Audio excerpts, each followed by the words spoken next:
Action.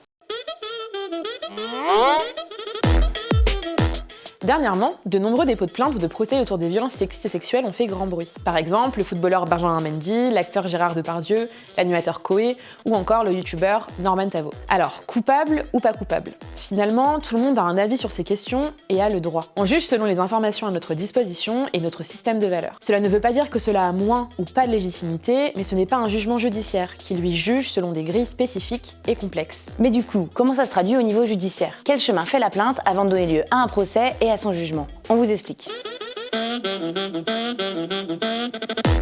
Pour bien comprendre, petit rappel des professions et des rôles de chacune. Le terme magistrat regroupe toutes les personnes du corps judiciaire. Il y a les magistrats du siège, qui sont les juges car ils sont assis, et les magistrats du parquet, qui sont les procureurs et les substituts du procureur. Le rôle du procureur, c'est de vérifier que ça rentre dans un cadre légal et que ça puisse donner suite à une condamnation. C'est lui qui dirige les investigations qui sont menées par les policiers et les policières. Et c'est aussi lui qui décidera de poursuivre en justice ou non. C'est ensuite le juge qui va rendre justice de la loi en vigueur. Pour porter plainte, il faut se rendre au commissariat ou à la gendarmerie de votre choix. Quelques petits rappels. Les agents n'ont pas le droit de refuser de prendre la plainte. On peut être accompagné par qui on veut. Amis, psy, parents. Il est important de toujours demander à relire le dépôt de plainte avant de le signer. Et d'en demander une copie. C'est un droit. Aussi, c'est bien d'essayer de réunir un maximum de preuves. Capture d'écran, témoignages de personnes présentes lors des violences ou après, rapport du médecin. Suite à la réception de la plainte, une enquête policière dite préliminaire est réalisée pour vérifier qu'il s'agit d'une infraction. Puis ils doivent réunir les preuves, chercher à identifier le coupable. Après cette enquête, un procès-verbal de synthèse est remis au procureur de la République pour qu'il décide ou non de poursuivre en justice.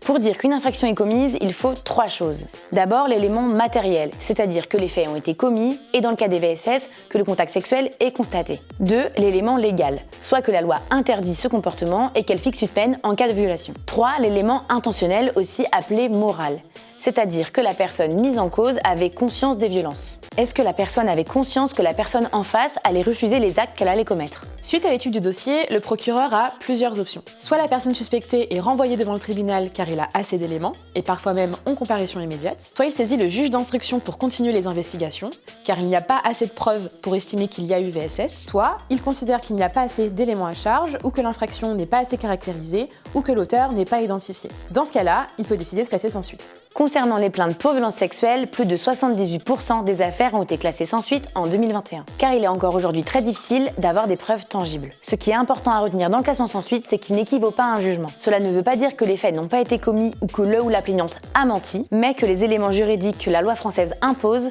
ne suffisent pas pour déclarer la personne coupable. Suite à cette décision, si la victime souhaite saisir le juge d'instruction elle-même, elle peut le faire en se constituant partie civile. À cette étape, le juge va être obligé de réouvrir les investigations. Cela peut donner soit un non-lieu, qui est un peu le niveau 2 des classements sans suite, soit une instruction en procès pour la personne mise en examen. Le procès, il vise à déterminer si la personne elle a enfreint la loi et qu'elle mérite une sanction en conséquence. Selon la gravité des faits, le procès peut avoir lieu devant le tribunal de police pour une contravention, comme par exemple l'envoi non sollicité de photos à caractère sexuel et explicite, devant le tribunal correctionnel pour un délit, comme une agression sexuelle, ou devant les assises pour un crime, comme un viol. Dans ce cas, le jury est composé de 3 juges et de 9 jurés tirés au sort. Dans le système judiciaire français, chaque partie a le droit de choisir un avocat pour la représenter et défendre ses intérêts devant le tribunal. Cependant, engager un avocat peut être coûteux.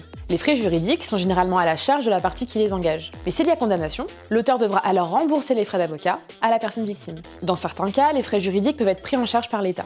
Cela se produit lorsque la partie ne dispose pas de ressources financières nécessaires pour engager un avocat privé. Elle peut alors demander à bénéficier de l'aide juridictionnelle, un système de soutien financier fourni par l'État. Alternativement, si une personne est dans l'incapacité de payer un avocat privé, elle peut se voir désigner un avocat commis d'office par le tribunal pour la représenter. Dans ce cas, l'avocat commis d'office est rémunéré par l'État. Puis il y a l'audience. Les accusés, les victimes, les juges, les avocats et les témoins se réunissent. Le procès commence par une présentation des faits et de la personne inculpée, soit ses antécédents et sa personnalité, qui est ensuite questionnée par le juge, les avocats et le procureur de la République. Ensuite, le juge propose aux plaignants de prendre la parole pour dire ce qu'ils souhaitent. Les avocats et procureurs peuvent leur poser des questions. Ensuite vient la plaidoirie de l'avocat de la victime, puis le réquisitoire du procureur, soit ce qu'il propose au juge de donner comme condamnation pénale et civile, et enfin la plaidoirie de l'avocat du prévenu. En dernière action, le prévenu peut faire une déclaration spontanée s'il le souhaite. Et enfin, le juge peut décider de donner son verdict, le jour J ou à une prochaine date de délibéré. Si le tribunal ne parvient pas à trouver suffisamment de preuves pour établir la culpabilité de l'accusé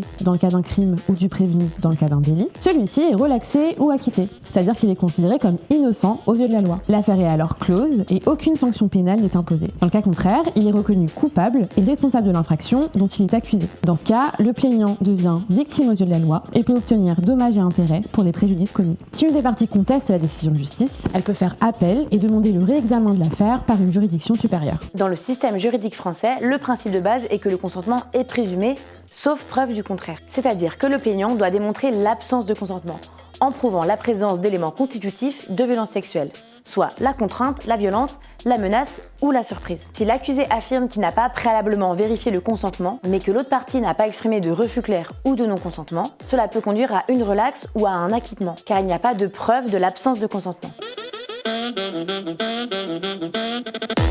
En droit français, le doute doit bénéficier à la personne mise en cause. La présomption d'innocence est un principe démocratique qui protège une condamnation arbitraire, sans enquête et sans preuve. C'est une notion de droit qui s'impose aux personnes de la sphère judiciaire, mais elle ne s'applique pas à tout le monde. Tout citoyen hors de cette sphère peut parler des faits librement.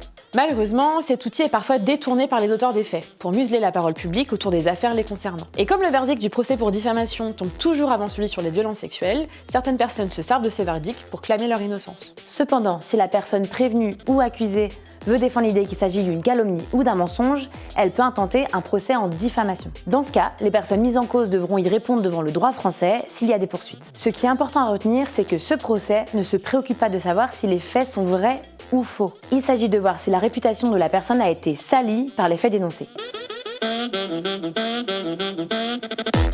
Le coût d'un procès peut varier en fonction de divers facteurs, notamment sa durée, les honoraires d'avocat, les frais de justice ou encore les dépenses liées aux témoins et aux experts. Dans certains cas, des indemnités ou compensations financières peuvent être accordées aux victimes, afin de couvrir les frais médicaux, psychologiques, les journées de travail loupées, mais ils ne sont pas garantis. En 2022, la Fondation des femmes a estimé le coût d'une procédure pour viol. Verdict : 10 657 €.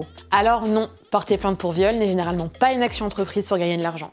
Lorsqu'une personne porte plainte, c'est plutôt pour obtenir justice ou faire en sorte que l'auteur présumé soit tenu responsable. Le procès ne garantit pas nécessairement la réparation pour les victimes, bien qu'il puisse y en être une étape. Parfois, les procès peuvent survenir des années après les événements. La justice n'est pas le seul moyen pour une victime d'obtenir réparation. Outre le système judiciaire, il existe d'autres voies. Les services de soutien aux victimes, les thérapies individuelles, les groupes de parole, les centres d'accueil pour les victimes de violences sexuelles, ainsi que les associations et les ONG. Porter plainte est une décision personnelle et non une obligation juridique. Il est important de reconnaître le vécu de la victime indépendamment du résultat du procès, car le verdict judiciaire ne représente qu'une partie de son expérience et de son rétablissement.